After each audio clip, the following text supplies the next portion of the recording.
السلام علیکم ورحمۃ اللہ وبرکاتہ۔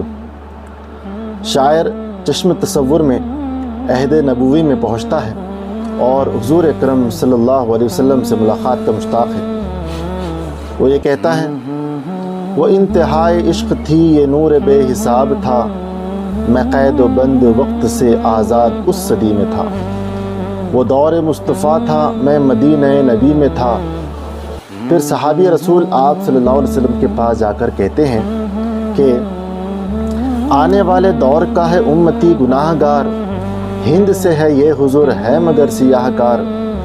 مسکرا کے آپ نے کہا کہ روکنا نہیں، امتی ہے اور وہ بھی آنے والے دور کا، طے ہوا اثر کے بعد ہوگی میری حاضری، روبرو نبی کے پاس ہوگی میری حاضری۔ تصور عدالت نبی گیا تو ڈر گیا کہ جا کے کیا کہوں گا میں، تو سوچ کر ہی مر گیا۔ صحابی رسول نے کہا کہ بیٹھ جا یہاں، محفل حضور کے اصول سیکھ لے ذرا۔ بیٹھنا سکھا رہے تھے مجھ کو کہ وہ اس طرح، چل کے بھی دکھا رہے تھے مجھ کو کہ وہ اس طرح۔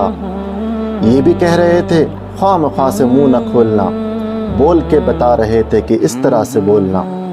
وہ خوش نصیب لوگ تھے، وہ دور مصطفیٰ میں تھے، فضا بھی خوش نصیب تھی، زمین بھی خوش نصیب تھی۔ نیا نیا کھلا کھلا سا نیلا آسمان تھا، پرانے طرز پر بنے نئے نئے مکان تھے۔ کئی گھروں میں اونٹ تھے، کئی گھروں میں بکریاں، پک رہا تھا جہاں پہ جل رہی تھی لکڑیاں۔ اتنے میں اذان ہوئی، اتنے میں اذان ہوئی تو رونگٹے کھڑے ہوئے کہ دل کے جیسے کھل گئے ہو تالے سب پڑے ہوئے۔ وہ آسماں کا راگ تھا، وہ دعوت بلال تھی، میرے لیے دعوت وصال و جمال تھی۔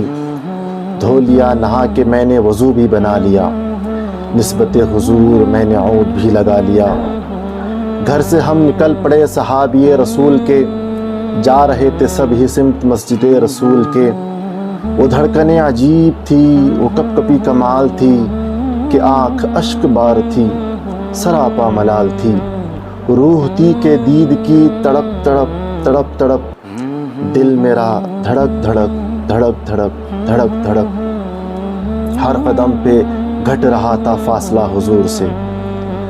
مسکرا کے دیکھتے تھے یوں صحابہ کرام، جیسے کہ وہ جانتے ہو کہ کون ہے نوجوان۔